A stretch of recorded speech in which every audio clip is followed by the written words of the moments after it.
نحمده ونصلي على رسوله الكريم أما بعد فأعوذ بالله من الشيطان الرجيم بسم الله الرحمن الرحيم فاذكروني أذكركم واشكروا لي ولا تكفرون أو كما قال الله تبارك وتعالى اللهم صل على سيدنا محمد وعلى آل سيدنا محمد وبارك وسلم۔ میرے محترم بزرگوں اور عزیز ساتھیوں، دیکھیے اللہ رب العزت کی یاد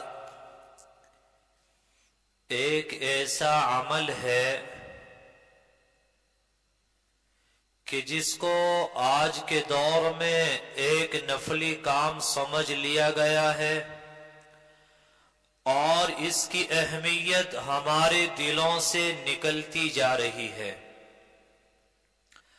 عوام الناس کا کیا کہنا، خواص بھی اس میں غفلت برتتے ہیں۔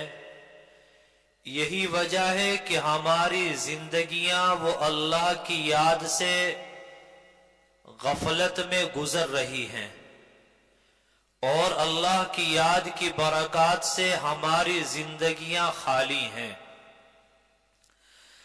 اللہ رب العزت وہ ہمارے محسن ہیں، ہمارے خالق، مالک اور رازق ہیں، تو ہمیں چاہیے کہ اپنے اس محسن کے ساتھ سچے دل کے ساتھ محبت کریں، اس کی نعمتیں یاد کر کر کے نعمتوں کا شکر ادا کریں اور اس کی عظمتوں کے گیت گایا کریں، اپنے دل میں اسی کی محبت کو بسائیں، اسی کی محبت کو بٹھائیں اور اسی کی یاد میں ہماری زندگانی بسر ہو جائے۔ یہ شیطان، یہ ہمارا سب سے بڑا دشمن ہے۔ اللہ تعالیٰ نے قرآن کریم کے اندر فرمایا ان الشیطان لکم عدوا، کہ شیطان تمہارا دشمن ہے، فاتخذوہ عدوا، تو تم اس کو دشمن بنا کے رکھو، اس کو دوست نہ بناؤ۔ ایک جگہ پہ فرمایا الم اعہد الیکم یا بنی آدم اللہ تعبدوا الشیطان، کہ بنی آدم کیا میں نے تجھ سے یہ عہد نہیں لیا کہ شیطان تیرا دشمن ہے اور تم شیطان کی پیروی نہ کرنا۔ ھذا صراط مستقیم، میرا راستہ سیدھا راستہ ہے، اسی راستے پر آنا، شیطان کی طرف نہ آنا، میری پیروی کرنا، شیطان کی پیروی نہ کرنا، مجھ سے دل لگانا، شیطانی خواہشات اور لذات سے دل نہ لگانا۔ جب کوئی انسان اللہ رب العزت کی یاد سے غفلت برتتا ہے، اللہ کی یاد میں کوتاہی کرتا ہے، تو اللہ تعالیٰ ایسے انسان کے اوپر شیطان کو مسلط کر دیا کرتے ہیں، اور کسی انسان کے لیے اس سے بڑی کوئی سزا نہیں ہو سکتی کہ اس کو اس کے سب سے بڑے دشمن شیطان کے حوالے کر دیا جائے۔ جیسے مثال کے طور پر آپ ہیں، ایک آپ کا دوست ہے، آپ کا دوست آپ کے دشمنوں کے ساتھ برابر تعلقات رکھتا ہے، آنا جانا رکھتا ہے، اٹھنا بیٹھنا رکھتا ہے، تو آپ کا جو دوست ہے اس سے آپ کا اعتماد اٹھ جائے گا۔ آپ کہو گے تو جانے اور فلا جانے اور جا، ہم نے تجھے اپنے اسی دشمن کے حوالے کر دیا۔ اسی طرح اللہ تعالیٰ قرآن میں فرماتے ہیں وَمَن يَعْشُ عَن ذِكْرِ الرَّحْمَنِ، کہ جو رحمان کی یاد سے غافل ہو کر زندگی گزارتا ہے، فرمایا نُقَيِّضْ لَهُ شیطان، ہم اس کے اوپر شیطان کو مسلط کر دیتے ہیں، فَهُوَ لَهُ قَرِينٌ، اور شیطان اس کا ساتھی اور دوست بن جایا کرتا ہے۔ آج اللہ کی یاد سے غفلت میں ہماری زندگیاں گزر رہی ہیں. ہم شیطانی حملوں سے، شیطانی خیالات سے، شیطانی وساوس سے اگر اپنے آپ کو بچانا چاہتے ہیں تو یاد رکھنا، شیطان کے حملوں سے اپنے آپ کو بچانے کے لیے سب سے بڑا ہتھیار وہ اللہ کی یاد ہے اور وہ اللہ کا ذکر ہے. یہ بات میں نہیں کہہ رہا ہوں، اللہ تعالیٰ نے یہ بات قرآن میں ارشاد فرمائی، ان الذین اتقوا اذا مسهم طائف من الشیطان تذکروا، کہ وہ لوگ جن کے دلوں میں اللہ کا ڈر ہے، اللہ کی محبت ہے، جب شیطان کی جماعت آتی ہے اور ان کے اوپر حملہ کرنا چاہتی ہے، تذکروا، تو وہ اللہ کو یاد کرنے میں لگ جاتے ہیں اور شیطان کی جماعت وہ پیچھے ہٹ جایا کرتی ہے. جیسے آپ نے سنا کہ ابرہہ ہاتھیوں کا لشکر لے کر آیا، بیت اللہ کو گرانے کا ارادہ کیا، تو اللہ تعالیٰ نے ابابیلوں کا ایک لشکر بھیجا اور وہ ابابیل آئے، انہوں نے کنکریاں برسائی اور ہاتھیوں پر کنکریاں برسا کر ان کا بھوسا بنا کے رکھ دیا. اللہ تعالیٰ فرماتے ہیں، اے میرے بندے، تیرے سینے میں یہ دل، یہ میرا گھر ہے. شیطان ابرہہ بن کر تیرے دل پر، میرے اس گھر پر قبضہ کرنا چاہتا ہے، لہذا تو لا الہ الا اللہ کی ضربیں لگا. جب تو یہ ضرب لگائے گا، اللہ کا ذکر کرے گا، تو شیطان ابرہہ کے لیے یہ کنکریاں بن جائیں گی اور شیطان ابرہہ کو یہ بھوسا بنا کے رکھ دیں گی. میرے بھائیوں، یاد رکھنا، شیطان سب سے پہلے انسان کو نماز سے نہیں روکتا، فرائض اور واجبات سے نہیں روکتا.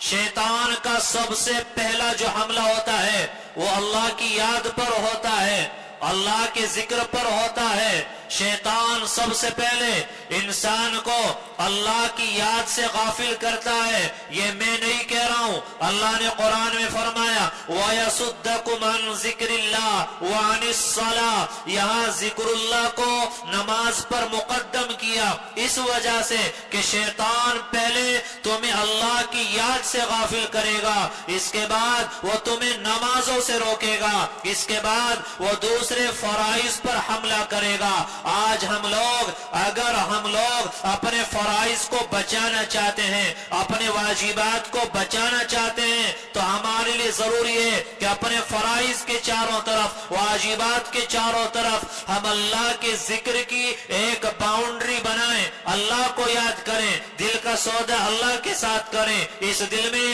اللہ کی محبت کو بٹھائیں. جب یہ باؤنڈری بن جائے گی، شیطان اندر نہیں آ پائے گا، نہ آپ کی نماز چھٹا پائے گا، نہ واجبات میں اور سنن اور مستحبات سے وہ آپ کو غافل کر پائے گا.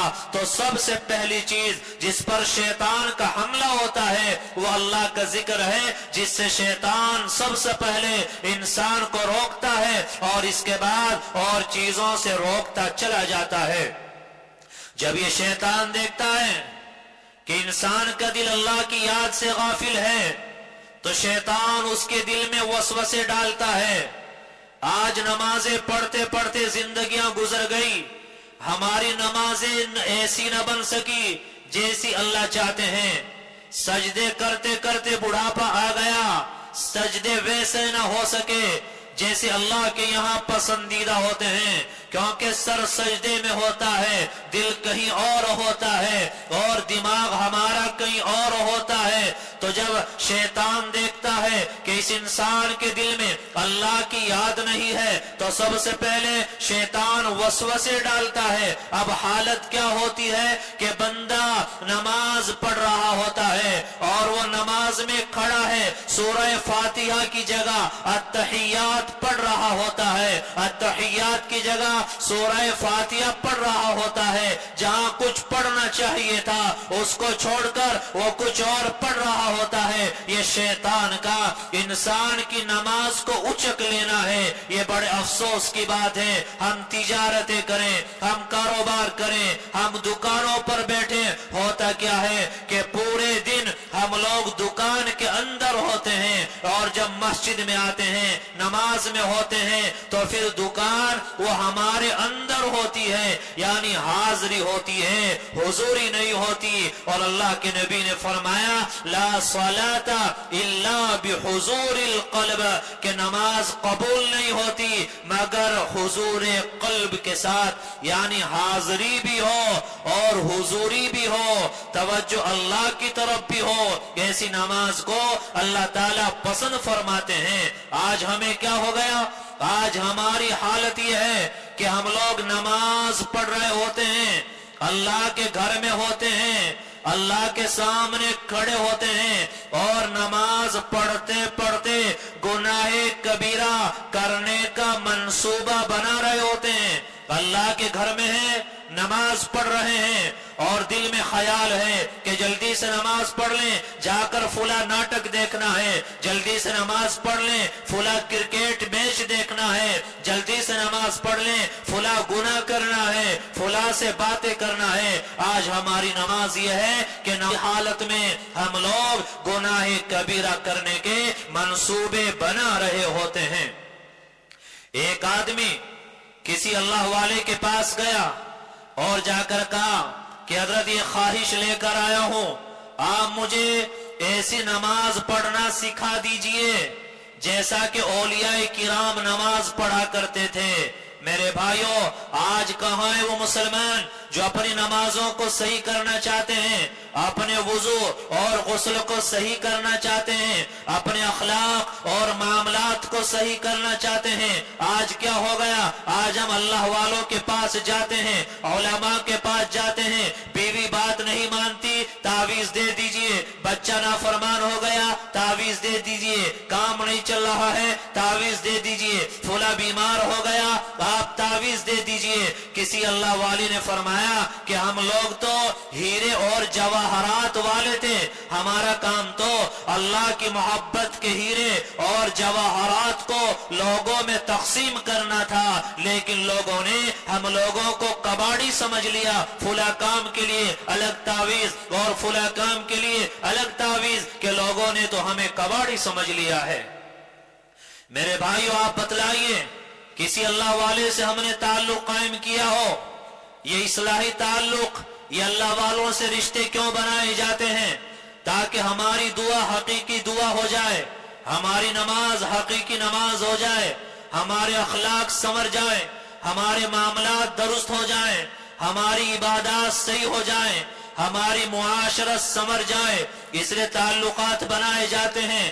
آج ہم تعلقات بناتے ہیں دنیاوی مفادات کی خاطر، یہی وجہ ہے کہ تعلقات بنائے ہوئے سال ہا سال ایک لمبا زمانہ گزر گیا، آج تک دعا نہ بن سکی، آج تک نماز نہ بن سکی، کیونکہ آپ نے جو تعلق بنایا تھا وہ اللہ کے لیے نہیں تھا۔ آپ نے جو تعلق بنایا تھا، آپ کے دل کے اندر کھوٹ تھا، آپ نے جو تعلق بنایا تھا اللہ والوں سے، اللہ کی محبت سیکھنے کے لیے نہیں بلکہ کاروبار کو بڑھانے کے لیے، تعویذ لینے کے لیے، آپ نے جو تعلقات بنائے تھے اللہ کا عشق اور اللہ کی محبت دل میں آ جائے اس لیے نہیں بلکہ اس لیے تعلق بنایا تھا تاکہ تعویذ مل جائے، گھر میں اتحاد و اتفاق ہو جائے، کاروبار چمک جائے، میں پیسے والا ہو جاؤں۔ وہی فرمایا کہ ہم تو ہیرے اور جواہرات بانٹنے والے تھے، لیکن لوگوں نے ہمیں کباڑی سمجھ لیا۔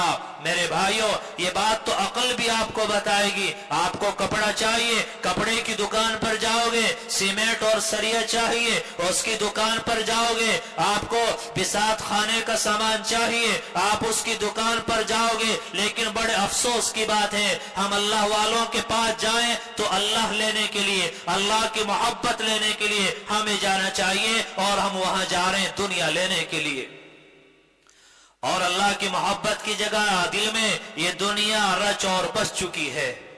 آج نمازیں نہ رہی، آج کہا جا رہا ہے کیا ہوگا اللہ کو یاد کر کے، کیا ہوگا تسبیحات پڑھ کے، کیا ہوگا اللہ کا ذکر کر کے، اور کیا ہوگا مراقبے کر کے، کیا ہوگا اللہ کی طرف دل لگانے سے، کیا ہوگا اللہ کی محبت کو دل میں بسانے سے۔ ہم تو نماز پڑھ رہے ہیں، ارے نماز کیسی پڑھی جا رہی ہے اس پر غور کیا؟ حدیث جبرائیل ہے، پیغمبر علیہ السلام نے نماز پڑھنے کے دو طریقے بیان کیے ہیں، ایک ادنا طریقہ ہے، ایک اعلیٰ طریقہ ہے۔ وہ دو طریقے کیا؟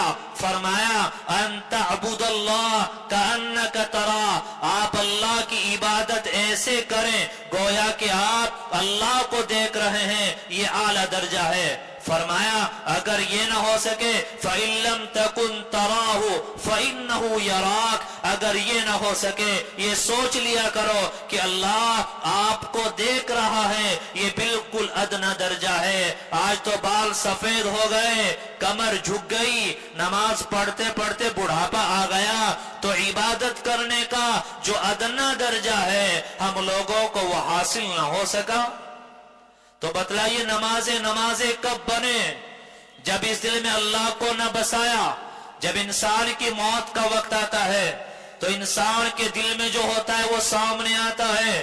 اگر غیر سے دل لگایا، غیر کو دل میں بٹھایا، اب موت کا وقت آئے گا تو دل میں تو اللہ نہیں ہے، اللہ کی محبت نہیں ہے، اللہ کا خیال نہیں ہے، تو جو دل میں دنیا تھی وہی دنیا سامنے آئے گی اور اسی حالت میں انسان دنیا سے چلا جائے گا۔ میرے بھائیو، اسی لیے کہا جاتا ہے دل بنائیے، دل بنائیے۔ جب انسان کے دل میں اٹیک آ جائے، کولیسٹرول بڑھ جائے اور اٹیک آ جائے، ہارٹ فیل ہو جائے تو سارے اعضاء و جوارے ہوتے ہیں، ڈاکٹر کہتا ہے یہ انسان مر گیا، کسی کام کا نہ رہا۔ آج باطنی اعتبار سے ہمارے دل مر چکے ہیں، آج باطنی اعتبار سے ہمارے دل بالکل مردہ ہو چکے ہیں۔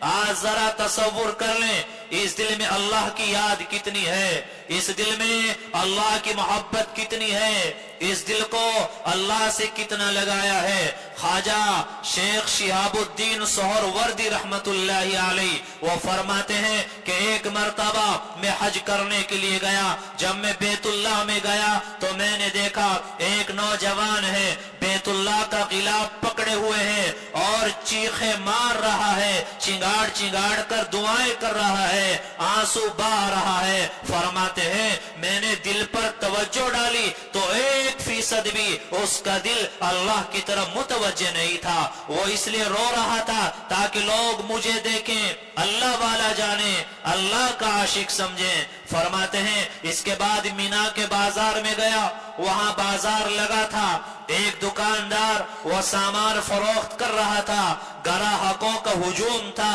فرماتے ہیں گراہکوں کو سامان دے رہا ہے، ان سے پیسہ لے رہا ہے۔ فرماتے ہیں میں نے اس کے دل پر توجہ ڈالی، فرماتے ہیں کہ ایک لمحے کے لیے وہ اللہ سے غافل نہیں تھا۔ میرے بھائیوں، اللہ کی محبت دکانوں سے نہیں روکتی، اللہ کی محبت تجارتیں کرنے سے نہیں روکتی، اللہ کی محبت یہ آپ کے مشن، آپ کی ترقی، آپ کے کاروبار کے لیے رکاوٹ نہیں ہے، یہ تو ان چیزوں کو مزید پروان چڑھانے والی ہے۔ وہ اللہ والوں کے بارے میں کہا ہے کہ زمین پر ہیں مگر کیا رابطہ ہے عرش اعظم سے، نہیں آتے نظر لیکن پرے پرواز آہوں کے، یعنی زمین پر ہیں لیکن دل کا کنیکشن وہ اللہ سے جڑا ہوا ہے، وہ سب کے ساتھ رہ کر بھی خدا کے ساتھ رہتے ہیں، یعنی بیوی ہے، بچے ہیں، دوستوں کی محفلیں ہیں اور بازار اور مارکیٹ ہے، وہ سب کے ساتھ ہیں، وہ سب کے ساتھ رہ کر بھی خدا کے ساتھ رہتے ہیں، مگر کچھ اہل دل ہی آشنا ہے ایسے رازوں سے۔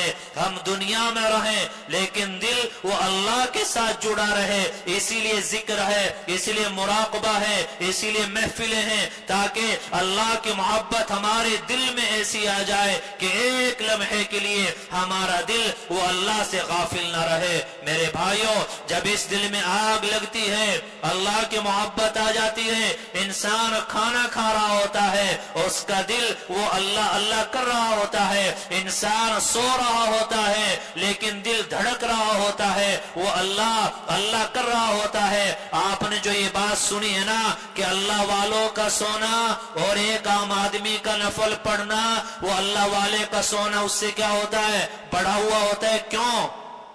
وہ اسی لیے کہ وہ اگرچہ سو رہا ہے لیکن دل کی توجہ کہاں ہے؟ اللہ کی طرف ہے۔ آج کتنے لوگ ہیں جو نیند کی گولیاں کھا رہے ہیں، ٹینشن اور ڈپریشن بڑی ہوئی ہے۔ اللہ قرآن میں کہہ رہا ہے الا بذکر اللہ تطمئن القلوب، خبردار دلوں کو جو سکون ملے گا وہ اللہ کی یاد سے ملے گا۔ آج ہم رات کو بستر پر جاتے ہیں تو موبائلوں میں اور لغویات میں مصروف ہو جاتے ہیں۔ میرے بھائیوں، ہمارا کام ہے کہ دن کے کاموں کا جائزہ لے لیں، کتنے اچھے کام کیے ہیں اور کتنے برے کام کیے ہیں۔ جب ہم سونے کا ارادہ کر رہے ہیں تو اپنی روح اور اپنے دل کا کنیکشن اس اللہ سے جوڑ دیں۔ یاد رکھنا، سکون کا تعلق وہ انسان کی باڈی سے نہیں ہے، بلکہ سکون کا تعلق وہ انسان کی روح کے ساتھ ہے، وہ انسان کے دل کے ساتھ ہے۔ آپ بستر پر آئے، الٹے سیدھے خیالات اپنے دل اور دماغ کے اندر نہ پکائیں، بلکہ اپنی روح کا، اپنے دل کا کنیکشن آپ اللہ سے جوڑ دیں، اپنی توجہ آپ اللہ کی طرف لے جائیں۔ پھر دیکھنا اللہ وقت پر سلائے گا، اچھی نیند سلائے گا، اور وقت پر تہجد کے وقت میں آپ کو اٹھا بھی دے گا۔ لیکن میرے بھائیوں، کب؟ جب اس دل میں اللہ کی یاد رس اور بس چکی ہو۔ اگر کوئی یہ اشکال کرے کہ اللہ والے ہر وقت با خدا کیسے رہتے ہیں، ہر وقت ان کو اللہ یاد کیسے رہتا ہے، پہلے بھی سمجھایا، پھر مثال لے لیں۔ مثال کے طور پر کوئی آدمی ہے، اس کے کسی عزیز کا انتقال ہو گیا، کسی کی ماں کا انتقال ہو گیا، باپ کا انتقال ہو گیا، بھائی کا انتقال ہو گیا، دنیا سے سب کو جانا ہے۔ اب دیکھیں انتقال ہو گیا، قبر میں اس کو دفنا دیا گیا ہے، اب آپ اس کو کھانا کھلا رہے ہیں، دل اس کا وہاں لگا ہے، دوست تسلی دینے کے لیے آئے ہیں، ادھر ادھر کی باتیں ہو رہی ہیں، ہنسی مذاق بھی ہو رہی ہے، لیکن وہ ہے کہ دل کا کنیکشن کہاں؟ اس کا ماں یا بھائی کے ساتھ جڑا ہوا ہے۔ اسی طرح میرے بھائیوں، جب اس دل میں اللہ کے عشق اور محبت کی آگ لگ جاتی ہے اور انسان اپنے دل کا سودا اپنے مولا کے ساتھ کر لیتا ہے، تو اس کے دل کا یہ معاملہ بن جایا کرتا ہے، وہ کہیں بھی ہوتا ہے، کسی بھی حالت میں ہوتا ہے، وہ اللہ تعالیٰ کی یاد سے غافل نہیں ہوا کرتا۔ مثال کے طور پر آپ کا ایک موبائل چوری ہو گیا، اب آپ کھانا کا آپ کسی رشتہ دار کے پاس آئے، وہ آپ کو چائے پلا رہا ہے، چائے آپ پی رہے ہیں، ذائقہ آ رہا ہے، چائے آپ کے پیٹ میں جا رہی ہے، لیکن دھیان موبائل کے ساتھ لگا ہے۔ پھر اس نے کھانا کھلایا، شاندار بریانی ہے، قورمہ ہے، آپ کھانا کھا رہے ہیں، ذائقہ آ رہا ہے، آپ کی بھوک ختم ہو رہی ہے، لیکن دل آپ کا وہ موبائل کے ساتھ لگا ہے۔ آپ بتائیے کہ ایک اللہ کے سامنے موبائل کی حیثیت کیا ہو سکتی ہے؟ جب ذرا سا موبائل چوری ہو جائے، 500 کا یا 100 روپے کا نوٹ کہیں گر جائے، اس سے دل لگ سکتا ہے، تو اللہ کے ساتھ دل کیوں نہیں لگ سکتا؟ اس کا مطلب یہ ہے کہ ہم نے اللہ سے نہ دل دیا ہے اور نہ ہم نے اللہ سے دل لگایا ہے۔ یہی وجہ ہے کہ دل میں بھی دنیا ہے اور پریشانیاں راب ہیں، ٹینشن اور ڈپریشن میں ہم لوگ اپنی زندگیاں بسر کر رہے ہیں۔ یہ مراقبہ جو کرایا جاتا ہے، یہ اسی لیے ہوتا ہے۔ آپ جائیں گے خانقاہوں میں، اللہ والوں کی مجالس میں، وہاں مراقبہ اسی لیے کرایا جاتا ہے۔ کہا جاتا ہے کہ بھائی آنکھیں بند کر لیں، آنکھوں پر کپڑا ڈال لیں، اپنا سر جھکا لیں، اپنے کانوں کو دل کی طرف متوجہ کر لیں، اور آپ کا دل دھڑک رہا ہے، آپ سوچیں کہ وہ اللہ اللہ کہہ رہا ہے، کانوں سے آپ اس کو سن رہے ہیں۔ شروع میں پریشانی ہوتی ہے، خیالات آتے ہیں، جب آدمی محنت کرتا جاتا ہے تو کچھ دنوں کے بعد یہ حالت ہو جاتی ہے کہ ایک گھنٹے کے لیے اس کا دل پورا اللہ کی طرف متوجہ رہتا ہے۔ آہستہ آہستہ وقت بڑھتا جاتا ہے، یہاں تک کہ 24 گھنٹے ایسے ہو جاتے ہیں کہ وہ ایک لمحے کے لیے بھی پھر اللہ سے غافل نہیں ہوتا۔ لیکن کون کرے مراقبہ؟ کون ہے جو اللہ کی محبت سیکھے؟ میرے بھائیوں، بتلائیے دنیا کا وہ کون سا کام ہے جو سیکھے بغیر ہم کر سکتے ہیں؟ اگر ڈاکٹری کی کتاب آپ پڑھیں تو کیا ڈاکٹری کی کتاب پڑھنے سے ڈاکٹر بن جاؤ گے یا پریکٹس کرنا پڑے گی؟ پریکٹس کرنا پڑے گی. نماز کو صحیح کرنا ہے، اس کو بھی سیکھنا پڑے گا. اگر اللہ کی محبت کو دل میں بٹھانا ہے اور بسانا ہے تو اللہ کی محبت کو بھی سیکھنا پڑے گا. یہ دنیا کی سب سے قیمتی اور سب سے بڑی چیز ہے، یہ سیکھے بغیر کیسے آ سکتی ہے؟ آج تو اس طرف ہم لوگ بالکل متوجہ ہی نہیں ہیں. اور اللہ تعالیٰ نے، وہ آپ نے سنا ہوگا نا کہ مکتب عشق کے انداز نرالے دیکھے، جس نے سبق یاد کیا اس کو چھٹی نہ ملی. تو ایک آدمی نماز نہیں پڑھتا، اس کو کہا جائے گا بھائی آؤ آؤ نماز پڑھو. اس نے نماز پڑھنا شروع کی. اب اس کو بتایا جائے گا بھائی اب نماز کو نماز بنائیے، اس نماز کے اندر حسن اور خوبصورتی پیدا کیجئے، اللہ کا تعلق، آپ اللہ کی محبت کی چاشنی اب اپنی نمازوں کے اندر ڈالیے، دعاؤں کے اندر ڈالیے، اپنے دل کے اندر ڈالیے اور دل کو اللہ سے لگائیے، اللہ سے اپنے دل کا آپ کنیکشن جوڑیے. یہ سب کچھ ہمیں کیا ہے میرے بھائیوں؟ یہ سب کچھ ہمیں کرنا پڑتا ہے. تو جو آگے انسان بڑھتا جاتا ہے تو چھٹی نہیں ہوتی، کام اور ذمہ داری اس کی بڑھتی چلی جاتی ہے. آج تو میرے بھائیوں مسجدیں کی مسجدیں خالی نظر آتی ہیں اور مسجدیں بھری ہیں، نماز با جماعت ہو رہی ہے، سینکڑوں لوگ نماز پڑھ رہے ہیں، لیکن سینکڑوں لوگوں میں ایک آدمی بھی ایسا نہیں ہوتا جو 100% نماز 5-7 منٹ میں ہو جاتی ہے، کہ جو 5-7 منٹ کے لیے پوری نماز میں ایک لمحے کے لیے بھی اللہ سے غافل نہ ہو. ہم کھڑے ہیں اللہ کے سامنے، دل کہیں ہے، دماغ کہیں ہے، اور دل اور دماغ میں خیالات نہ جانے کیسے کیسے آ رہے ہیں. تو یہ نمازیں کب بنیں گی؟ آخری بات سنا کر گفتگو ختم کرتا ہوں. 3 انمول باتیں ہیں جو پتھر کی لکیر کے مانند ہیں. فرمایا کہ اگر کوئی انسان جتنی زیادہ اللہ تعالیٰ سے محبت کرے گا تو اللہ تعالیٰ کی مخلوق اس سے اتنی ہی زیادہ محبت کرے گی. اس کی مثال ہمیں معلوم ہو جائے، کوئی اللہ والے آئے ہیں، کوئی بڑے عالم آئے ہیں، اللہ کے عاشق آئے ہیں، ہم ان کو جانتے نہیں، کبھی دیکھا نہیں، نام نہیں سنا، معلوم ہو گیا فلاں مسجد میں آئے، فلاں جگہ ہے، تو دل میں آرزو پیدا ہوتی ہم جائیں، زیارت کریں، مصافحہ کریں، استفادہ کریں. تو یہ محبت کس نے دل میں ڈالی؟ کیونکہ انہوں نے اپنے دل میں اللہ کی محبت کو بٹھایا ہے، اللہ نے ان کی محبت کو ہمارے دلوں میں بٹھا دیا. دوسرے، جو انسان جتنی زیادہ اللہ تعالیٰ کی عبادت کرے گا اللہ کی مخلوق اتنی ہی زیادہ اس کی خدمت کرے گی. حضرت مولانا اشرف علی تھانوی رحمت اللہ علیہ بنگلہ دیش ڈھاکہ تشریف لے گئے. ایک نواب صاحب نے آپ کو بلایا تھا. اس زمانے میں گاڑیوں کا انتظام نہیں ہوتا تھا، بیل بگی ہوتی تھی. آپ ٹرین سے گئے، اسٹیشن پر اترے، وہ نواب صاحب آپ کو لینے کے لیے آئے اور بگی سے بیل کو نکالا اور بیل کی جگہ وہ نواب صاحب خود جوتے یعنی بگی کی جو بم ہوتی ہے اس کو اپنی گردن پہ رکھا، حضرت تھانوی کو بٹھایا اور بگی کو کھینچ کر لے کر گیا. کتنے اللہ والے وہ جوتے نکال دیں تو جوتے سیدھے کرنے کے لیے، اٹھانے کے لیے لوگ دوڑتے ہیں. یہ کیا ہے؟ کیونکہ وہ اللہ کی عبادت زیادہ کرتے ہیں تو اللہ کی مخلوق ان کی خدمت بھی زیادہ کر رہی ہے. اور تیسری چیز فرمایا کہ جو انسان جتنا زیادہ وہ اللہ تعالیٰ سے ڈرے گا تو اللہ تعالیٰ کی مخلوق کے اندر اس کا اتنا ہی زیادہ رعب ڈال دیا جائے گا.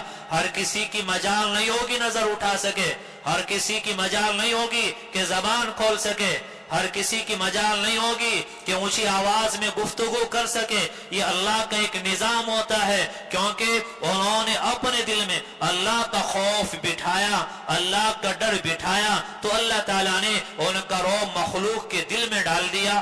آپ کہیں جائیں، آپ کو کوئی شیر پنجرے کے اندر بند نظر آ جائے تو شیر پنجرے میں ہے آپ کو نقصان نہیں دے سکتا، لیکن اللہ تعالیٰ نے اس کو رعبدار جانور بنایا ہے، پنجرے میں دیکھنے کے بعد بھی رعب محسوس ہوتا ہے۔ یہی بات جو اللہ کے شیروں ہوتے ہیں، جو اللہ والے ہوتے ہیں، تو وہ اللہ سے زیادہ ڈرتے ہیں، تو اللہ تعالیٰ ان کا رعب مخلوق کے دلوں پر ڈال دیتے ہیں۔ میرے بھائیو، ہم بھی سب اللہ والے بن سکتے ہیں، کرنا کیا ہے؟ گناہوں کو چھوڑنا ہے، توبہ کرنی ہے، زندگی کو سنوارنا ہے۔ وہ مقام جو اللہ نے ان لوگوں کو عطا کیا، وہ مقام اللہ تعالیٰ ہمیں بھی عطا فرما